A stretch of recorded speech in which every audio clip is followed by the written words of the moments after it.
Hello students, welcome to my YouTube channel, The Quest Maths for All by Toor Sir.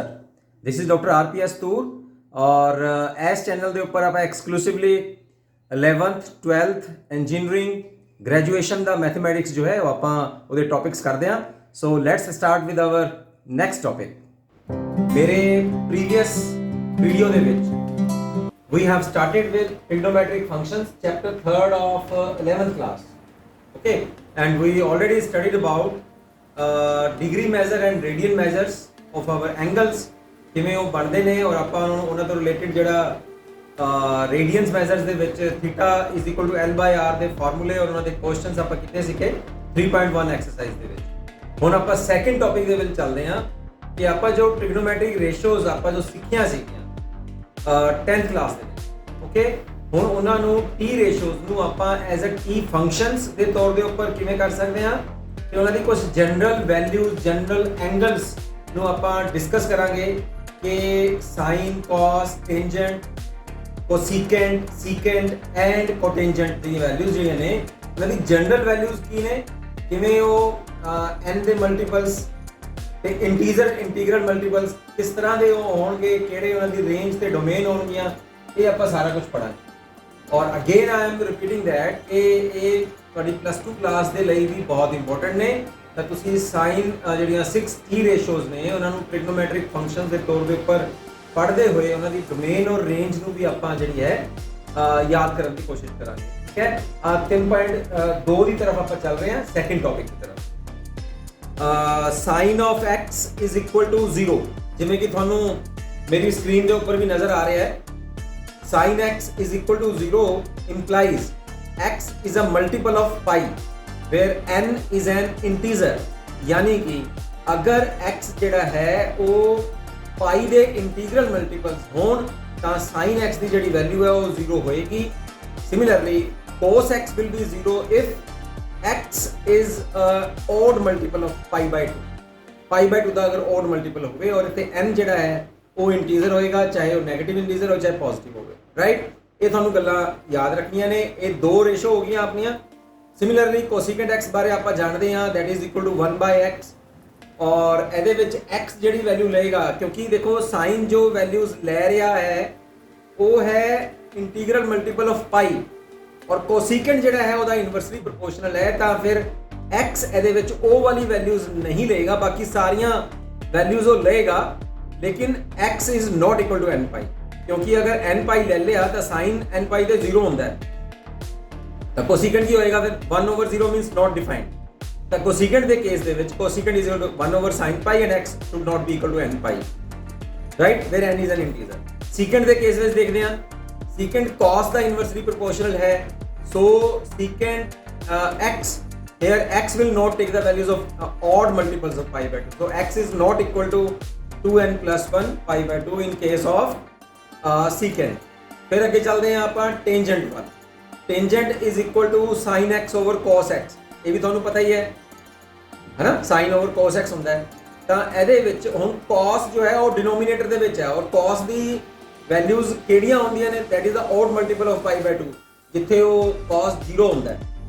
Right, ਤਾਂ ਇੱਥੇ ਫਿਰ ਨੀਚੇ 0 ਹੀ ਹੋਣਾ ਚਾਹੀਦਾ. ਇਹਦਾ ਮਤਲਬ ਇੱਥੇ ਜੋ ਆਪਾਂ ਟੈਂਜੈਂਟ x ਦੀ ਡੋਮੇਨ ਲਵਾਂਗੇ ਉਹਦੇ ਵਿੱਚ ਡੋਮੇਨ ਦੇ ਵਿੱਚ odd multiples of pi by 2 ਜੋ ਹੈ ਆਪਾਂ ਮਾਈਨਸ ਕਰ ਦਾਂਗੇ ਤਾਂ ਬਾਕੀ ਸਾਰੀ ਵੈਲਿਊਜ਼ ਲਏਗਾ ਟੈਂਜੈਂਟ.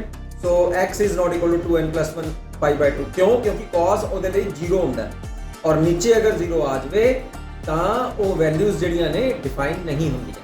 cot ਦੇ ਆ ਜਾਓ, ਹੁਣ cot ਦਾ ਫਾਰਮੂਲਾ ਕੀ ਹੁੰਦਾ ਹੈ cos x over sin x ਔਰ sin ਕਿਹੜੀ ਵੈਲਿਊਜ਼ ਲਈ 0 ਹੁੰਦਾ ਹੈ sin x is equal to n pi ਯਾਨੀ ਕਿ ਇੰਟੀਗਰਲ ਮਲਟੀਪਲਸ ਆਫ ਪਾਈ ਦੇ ਲਈ ਸਾਈਨ ਦੀ ਵੈਲਿਊ 0 ਹੁੰਦੀ ਹੈ. ਇਹਦਾ ਮਤਲਬ cot ਜਿਹੜਾ ਹੈ ਫਿਰ ਉਹ ਕਿਹੜੀ ਵੈਲਿਊ ਡੋਮੇਨ ਦੇ ਵਿੱਚੋਂ ਨਹੀਂ ਲਵੇਗਾ, ਜਿਹੜੀਆਂ ਵੈਲਿਊ ਇੰਟੀਗਰਲ ਮਲਟੀਪਲਸ ਆਫ ਪਾਈ ਦੀਆਂ ਹੋਣਗੀਆਂ ਉਹ ਵੈਲਿਊਜ਼ ਉਹ ਨਹੀਂ ਲਏਗਾ. ਜਿਵੇਂ ਕਿ ਤੁਸੀਂ ਮੇਰੀ ਸਕਰੀਨ ਤੇ ਵੀ ਦੇਖ ਪਾ ਰਹੇ ਹੋ, ਮੈਂ ਇਹਦੀਆਂ ਜਿਹੜੀਆਂ ਨੇ ਸਕਰੀਨ ਦੀ ਪਿਕ ਮੈਂ ਇਹਦੇ 'ਚ ਪਾਈ ਹੋਈ ਹੈ ਔਰ ਉਹਨੂੰ ਮੈਂ ਪੜ੍ਹ ਰਿਹਾ ਹਾਂ. ਠੀਕ ਹੈ, ਔਰ ਆ ਤੁਹਾਡੇ ਸਾਹਮਣੇ ਹੁਣ ਟੇਬਲ ਆ ਗਿਆ ਹੈ ਸਟੈਂਡਰਡ ਵੈਲਿਊਜ਼ ਦਾ. टेबल के ऊपर देखो जो वर्टिकली लिखा हुआ है sin cos tangent. ठीक है, वैसे ਤੁਸੀਂ 66 ट्रिग्नोमेट्रिक फंक्शंस ਦੀ जनरल वैल्यूज जो ने वो याद कर सकते हो. ਇੱਥੇ ਤੁਹਾਨੂੰ ਪਾਰਟਿਕੂਲਰ ਵੈਲਿਊ ਹੈ ਤੁਹਾਡੇ ਸਿਲੇਬਸ ਦੇ ਵਿੱਚ 0 ਤੋਂ ਲੈ ਕੇ 360 ਤੱਕ ਤਾਂ ਸਾਈਨ ਕਾਸ ਟੈਂਜੈਂਟ ਦੀ ਯਾਦ ਕਰ ਲਓ ਬਾਕੀ ਤੁਹਾਨੂੰ ਡੈਫੀਨਿਟਲੀ ਫਿਰ ਕੀ ਹੋਏਗਾ ਬਾਕੀ ਉਹਦਾ ਉਲਟਾ ਕਰੀ ਚੱਲੋ ਰਾਈਟ ਜਿੱਥੇ 0 ਆ ਰਿਹਾ ਉੱਥੇ 1/0 ਨੂੰ ਕੀ ਲਿਖੋਗੇ ਨਾਟ ਡਿਫਾਈਨ ਨਹੀਂ ਹੈਗਾ ਤਾਂ ਮੈਂ ਇੱਥੇ ਪੜ੍ਹ ਰਿਹਾ ਹੋਰੀਜ਼ੋਨਟਲ ਵਾਈਜ਼ ਟੇਬਲ ਦੇ ਉੱਪਰ ਤੁਸੀਂ ਦੇਖ ਸਕਦੇ ਹੋ 0 π/6 π/6 means 180/6 ਕਰਾਂਗੇ ਤਾਂ ਕਿੰਨਾ ਆਏਗਾ 30 π/4 means 45 π/3 means 60 π/2 means 90 pi means 180 3π/2 means 270 and 2π means 360 ਔਰ ਇਹਨਾਂ ਦੇ ਉੱਪਰ ਹੁਣ ਸਾਈਨ ਕਾਸ ਟੈਂਜੈਂਟ ਦੀ ਵੈਲਿਊ ਹੈ ਜਿਵੇਂ ਮੈਂ ਸਾਈਨ ਦੀ ਵੈਲਿਊ ਰੀਡ ਕਰਾਂ 0 ਡਿਗਰੀ ਦੇ ਉੱਪਰ 0 π/6 ਯਾਨੀ ਕਿ 30 ਡਿਗਰੀ ਦੇ ਉੱਪਰ 1/2 π/4 ਦੇ ਉੱਪਰ cos ਔਰ sin ਦੀ ਵੈਲਿਊ ਸੇਮ ਹੈ 1/2 ਰਾਈਟ π/3 ਯਾਨੀ ਕਿ 60 ਦੇ ਉੱਪਰ 300/2 π/2 is 1 sin π/2 sin pi is 0 sin 3π/2 means sin 270 is -1 sin 2π is क्योंकि ये मल्टीपल ऑफ पाई है तो 0 होएगा ਹੁਣ ਤੁਹਾਨੂੰ ਜਨਰਲ ਵੈਲਿਊ ਦੱਸੀ ਹੈ ਨਾ sin n pi is 0 means ਪਾਈ ਦੇ ਕੋਈ ਵੀ ਮਲਟੀਪਲਸ ਹੋਣਗੇ ਤਾਂ sin ਦੀ ਵੈਲਿਊ 0 ਹੋਏਗੀ ਤਾਂ sin pi ਹੈ ਇੱਕ multiple 1 time multiple 2 time multiple 3 time multiple ਇਹ ਜਦੋਂ ਆਪਾਂ ਗ੍ਰਾਫ ਕਰਾਂਗੇ ਨਾ ਉੱਥੇ ਵੀ ਤੁਸੀਂ ਦੇਖੋਗੇ ਕਿ sin ਦੀ ਵੈਲਿਊ ਪਾਈ 2 ਪਾਈ 3 ਪਾਈ -ਪਾਈ -2 ਪਾਈ -3 ਪਾਈ ਦੇ ਉੱਪਰ sin ਦੀ ਵੈਲਿਊ 0 ਆਏਗੀ ਹੁਣ cos π/2 ਦਾ ਮੈਂ ਪੜ੍ਹ ਰਿਹਾ cos ਦਾ ਮੈਂ कॉलम पढ़ रहे हैं ਉਹਦਾ रो पढ़ रहे हैं मैं तो cos 0 is 1 cos π/6 cos 30 is 300/2 ਹੁਣ ਤੁਸੀਂ ਦੇਖੋ ਮਿਲਾ ਕੇ ਦੇਖੋ ਜੋ sin 60 ਦੀ ਵੈਲਿਊ ਹੈ ਉਹ cos 30 ਦੀ ਹੈ और जो cos 60 ਦੀ ਵੈਲਿਊ ਹੈ ਉਹ sin 30 ਦੀ ਵੈਲਿਊ ਹੈ sin 30 ਦੀ ਵੈਲਿਊ ਕਿੰਨੀ ਹੈ 1/2 और cos 60 ਦੀ ਵੈਲਿਊ ਕਿੰਨੀ ਹੈ 1/2 और दोनों की वैल्यू अपोजिट है जो sin 60 की है वो cos 30 की है और जो sin 30 की है वो cos 60 की है तो ਤੁਸੀਂ याद कर सकते हो cos π/2 is 0 cos pi is -1 cos 3π/2 is 0 क्योंकि π/2 ਦਾ ਮਲਟੀਪਲ ਹੈ ਨਾ ਇਹ ਵੀ ਆਪਾਂ ਦੇਖ ਚੁੱਕੇ ਹਾਂ odd multiples of π/2 ਸਾਰਾ 0 ਆ ਰਿਹਾ ਉਹਦੇ ਵਿੱਚ ਰਾਈਟ ਈਵਨ ਮਲਟੀਪਲ ਆਫ π/2 ਦਾ ਮਤਲਬ ਤਾਂ ਪਾਈ ਹੋ ਜਾਏਗਾ ਨਾ ਫਿਰ ਕਿਉਂਕਿ π/2 into ਈਵਨ ਮਲਟੀਪਲ 2 ਤਾਂ ਉਹ ਕੈਨਸਲ ਹੋ ਜਾਏਗਾ ਫਿਰ ਉਹਦੇ ਉੱਪਰ ਠੀਕ ਹੈ ਉਹਦਾ ਫਿਰ ਮਾਈਨਸ ਪਲੱਸ ਵੈਲਿਊ ਆਉਂਦੀਆਂ ਹੁੰਦੀਆਂ ਟੈਂਜੈਂਟ ਜਿਹੜਾ ਹੈ 0 ਡਿਗਰੀ ਉੱਪਰ 0 ਹੈ π/6 ਯਾਨੀ ਕਿ 30 ਡਿਗਰੀ ਦੇ ਉੱਪਰ 1/300 ਹੈ π/4 is 1 60 300 π/2 means infinity means not defined ये याद रखनी है tangent pi is sin pi over cos pi sin pi 0 ਹੁੰਦਾ ਤਾਂ ਟੈਂਜੈਂਟ ਵੀ 0 ਹੋਏਗਾ ਰਾਈਟ ਇਹ ਵੀ ਯਾਦ ਰੱਖਣਾ 3π/2 π/2 ਦਾ ਮਲਟੀਪਲ ਆ ਗਿਆ ਨਾ ਤਾਂ ਇੱਥੇ ਵੀ ਟੈਂਜੈਂਟ ਜੋ ਹੈ ਉਹ ਇਨਫਿਨਿਟੀ ਹੁੰਦਾ ਹੈ ਇਨਫਿਨਿਟੀ ਮੀਨਸ ਨਾਟ ਡਿਫਾਈਨਡ ਇੱਥੇ ਤੁਸੀਂ ਨਾਟ ਡਿਫਾਈਨਡ ਲੈ ਸਕਦੇ ਹੋ ਵੈਸੇ ਐਕਚੁਅਲ ਵੈਲਿਊ ਇਜ਼ ਇਨਫਿਨਿਟੀ ਔਰ ਟੈਂਜੈਂਟ 2π ਇਜ਼ 0 ਤਾਂ ਇਹ ਟੇਬਲ ਵੀ ਤੁਸੀਂ ਹੁਣ ਔਨ ਫਾਰਵਰਡਸ ਜੋ ਵੀ ਆਪਾਂ ਹੁਣ ਕੁਐਸਚਨਸ ਕਰਾਂਗੇ ਤੁਸੀਂ ਦੇਖੋਗੇ ਕਿ ਇਹਨਾਂ ਦੀ ਵੈਲਿਊਜ਼ ਯੂਜ਼ ਹੋ ਰਹੀਆਂ ਨੇ ਤਾਂ ਹੁਣ ਆ ਜਾਓ ਆਪਾਂ ਨੈਕਸਟ ਟੌਪਿਕ ਕਰ ਰਹੇ ਹਾਂ ਸਾਈਨ ਆਫ ਟ੍ਰਿਗਨੋਮੈਟ੍ਰਿਕ ਫੰਕਸ਼ਨਸ ਸਾਈਨ ਕੀ ਹੁੰਦੇ ਨੇ ਸਾਈਨ ਆਫ ਟ੍ਰਿਗਨੋਮੈਟ੍ਰਿਕ ਫੰਕਸ਼ਨਸ ਠੀਕ ਹੈ ਇਹ ਆਪਾਂ ਵੈਸੇ ਤੁਹਾਨੂੰ ਮੈਂ ਇਕੱਠਾ ਇਹਦਾ ਬਣਾ ਕੇ ਦੇ ਦਵਾਂਗਾ cos -θ is plus cos θ और sin -θ यानी कि sin -x is minus sin of x चाहे θ लिख लो चाहे x लिख लो ਤਾਂ ਇਹ ਵੈਲਿਊ ਤੁਸੀਂ ਯਾਦ ਰੱਖਣੀਆਂ ਨੇ ਔਰ ਇਦੋਂ ਬਾਅਦ ਅਗਰ ਆਪਾਂ ਗੱਲ ਕਰੀਏ ਤਾਂ ਆ ਤੁਹਾਡੇ ਕੋਲ ਇੱਕ ਟੇਬਲ ਆ ਰਿਹਾ ਹੈ ਤੁਸੀਂ ਜਿਵੇਂ ਕਿ ਮੇਰੇ ਸਕਰੀਨ ਉੱਪਰ ਦੇਖ ਸਕਦੇ ਹੋ ਉਹਦੇ ਵਿੱਚ ਤੁਹਾਨੂੰ ਇਹ ਦਿਖਾਇਆ ਗਿਆ ਹੈ ਕਿ ਕਿਹੜੇ ਕੁਆਡਰੈਂਟ ਦੇ ਵਿੱਚ ਕਿਹੜਾ ਟੀ ਰੇਸ਼ੋ ਜਿਹੜਾ ਹੈ ਉਹ ਪੋਜ਼ਿਟਿਵ ਹੋਏਗਾ ਔਰ ਕਿਹੜਾ ਜਿਹੜਾ ਹੈ ਉਹ ਨੈਗੇਟਿਵ ਹੋਏਗਾ ਰਾਈਟ ਤਾਂ ਇੱਥੇ ਤੁਹਾਨੂੰ sin x ਜੋ ਹੈ ਉਹ ਪਹਿਲੇ ਔਰ ਦੂਜੇ ਕੁਆਡਰੈਂਟ ਦੇ ਵਿੱਚ ਪੋਜ਼ਿਟਿਵ ਹੈ ਥਰਡ ਔਰ ਫੋਰਥ ਦੇ ਵਿੱਚ ਨੈਗੇਟਿਵ ਹੈ cos ਜਿਹੜਾ ਹੈ ਉਹ ਪਹਿਲੇ ਔਰ ਫਸਟ ਔਰ ਫੋਰਥ ਦੇ ਵਿੱਚ ਪੋਜ਼ਿਟਿਵ ਹੈ ਟੈਂਜੈਂਟ ਜਿਹੜਾ ਹੈ ਉਹ ਫਸਟ ਔਰ ਥਰਡ ਦੇ ਵਿੱਚ ਔਰ ਸੀਕੈਂਟ ਜੋ ਹੈ ਉਹ ਫਸਟ ਔਰ ਸੈਕੰਡ ਦੇ ਵਿੱਚ ਸੀਕੈਂਟ ਜੋ ਹੈ ਉਹ ਫਸਟ ਔਰ ਫੋਰਥ ਦੇ ਵਿੱਚ ਕੌਡ ਜੋ ਹੈ ਉਹ ਫਸਟ ਔਰ ਥਰਡ ਦੇ ਵਿੱਚ यानी कि याद रखने का की तरीका है याद रखने का ये तरीका है कि साइन और कोसिकेंट जो है वो फर्स्ट और सेकंड दे विच फर्स्ट विच सारे ही ठीक है ਇਹਦਾ मैं ਤੁਹਾਨੂੰ एक ਹੋਰ ਐਸ ਟੇਬਲ ਤੁਹਾਨੂੰ ਜੋ ਦੇਖੀ ਰਿਹਾ ਸਕਰੀਨ ਦੇ ਉੱਪਰ ਉਹ ਤਾਂ ਹੈ ਹੀ ਹੈ ਮੈਂ ਤੁਹਾਨੂੰ ਇੱਕ ਸ਼ੋਰਟ ਤਰੀਕਾ ਹੋਰ ਦੱਸ ਦਿੰਦਾ ਰਾਈਟ ਉਹਦੇ ਲਈ ਆਪਾਂ ਇੱਕ ਫਿਗਰ ਬਣਾਉਂਦੇ ਆ ਬੋਰਡ ਦੇ ਉੱਪਰ ਕਿ ਇਹਨਾਂ ਦੇ ਸਾਈਨਸ ਕਿਵੇਂ ਵੇਰੀ ਕਰਦੇ ਆ ਠੀਕ ਤੁਹਾਨੂੰ ਮੇਰੇ ਬੋਰਡ ਦੇ ਉੱਪਰ ਇੱਕ ਕਾਰਟੀਜ਼ਨ ਸਿਸਟਮ ਨਜ਼ਰ ਆ ਰਿਹਾ ਹੈ ਪਲੇਨ ਸਿਸਟਮ ਹੈ ਰੋਜ਼ ਪਲੇਨ ਸਿਸਟਮ ਦੇ ਵਿੱਚ ਦੇਖੋ ਆ x प्लस एक्सिस है, x माइनस एक्सिस है, this the x axis, left side on the negative. ये ਤੁਸੀਂ अपनी छोटी क्लास में सीख चुके हो, positive x minus x plus y and minus y। और जब आप पॉइंट सिस्टम की गल करिए तो पहले क्वाड्रेंट ਦੇ ਵਿੱਚ x और y दोनों पॉजिटिव ने, इधर x नेगेटिव है y पॉजिटिव है, x और y दोनों नेगेटिव ने, x पॉजिटिव है y नेगेटिव है, ठीक है। ਇਹਦਾ पॉइंट ਦੀ वैल्यू होगी ना। ਹੁਣ ਆਪਾਂ ਜੇ 6 p ਰੇਸ਼ੋਜ਼ ਜਾਂ p ਫੰਕਸ਼ਨਸ ਦੀ ਗੱਲ ਕਰੀਏ, sin cos tangent cosecant secant and cotangent, ਤਾਂ ਤੁਸੀਂ ਕਿਵੇਂ ਯਾਦ ਰੱਖੋਗੇ? ਪਹਿਲੇ ਕੁਆਡਰੈਂਟ ਦੇ ਵਿੱਚ ਤਾਂ all p ਫੰਕਸ਼ਨਸ कह लो, ਰੇਸ਼ੋਜ਼ कह लो, आर पॉजिटिव, ठीक है।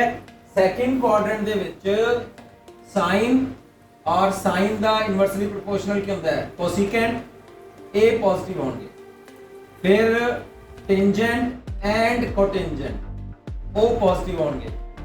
इत्थे आ जाएगा कॉस और सीकेंट फंक्शन ए पॉजिटिव आएगा। बस जो पॉजिटिव होंगे वो पॉजिटिव ही होंगे, बाकी जेडे चार रह गए जिਵੇਂ साइन और कोसिकेंट पॉजिटिव है, बाकी जेडे चार बचे कौन कौन से? टेंजेंट, कोटेंजेंट और कोसिकेंट, कॉस और सीकेंट, वो नेगेटिव होंगे। टेंजेंट कोटेंजेंट पॉजिटिव है, दैट मींस जो बाकी चार बच गए वो नेगेटिव। कॉस और सीकेंट पॉजिटिव है, मतलब जो बाकी चार रह गए वो नेगेटिव, ठीक है। ਹੁਣ ਇਹਨੂੰ ਆਪਾਂ ਯਾਦ ਕਿਵੇਂ ਕਰ ਸਕਦੇ? ਦੇਖੋ ਤੁਹਾਨੂੰ ਮੈਂ ਇੰਨਾ ਵੱਡਾ ਟੇਬਲ ਦਿਖਾਇਆ ਸੀਗਾ, ਉਹਨੇ ਆਪਣੀ ਸਕਰੀਨ ਤੇ ਆਇਆ ਸੀਗਾ ਕਿਹੜੇ ਕੁਆਡਰੈਂਟ ਕਿਹੜਾ, ਤਾਂ ਉਹਨੂੰ ਹੁਣ ਸਮਰਾਈਜ਼ ਕਰ ਰਹੇ ਆ। ਔਰ ਸਮਰਾਈਜ਼ ਵੀ ਹੈ ਜਾ ਕਿ ਮੈਂ ਤੁਹਾਨੂੰ ਤੁਹਾਨੂੰ जो मैं दस रहा ये अपनी NCERT की बुक में नहीं है, तो मेरा सजेशन है तुम इतों ही अपनी कॉपीज़ के उपर नोट करो, इतों ही याद करो। तो मैं एक शॉर्ट ट्रिक होर दे देना। वो की ट्रिक है अपना, देखो मैं अलग पेन के नाल लिख रहा, ऑल स्कूल टू कॉलेज। हुण इहनूं आपां किवें याद कर सकते हैं? All means all trigonometric ratios या all trigonometric functions। school means s means sin, और sin ਦਾ ਜਿਹੜਾ opposite ਹੈ inversely proportional है, that is your cosecant, क्योंकि sin और cosecant ਦੀ multiplication 1 ਹੁੰਦੀ ਹੈ ਨਾ, ਤਾਂ ਉਹਨਾਂ ਨੂੰ inversely proportional ਆਪਾਂ ਕਹਿ ਰਹੇ ਹਾਂ, right। s means sin, ਇਹ ਤੋਂ ਯਾਦ ਕਰ ਲੋਗੇ। 2 means tangent, और tangent the inversely proportional is cotangent।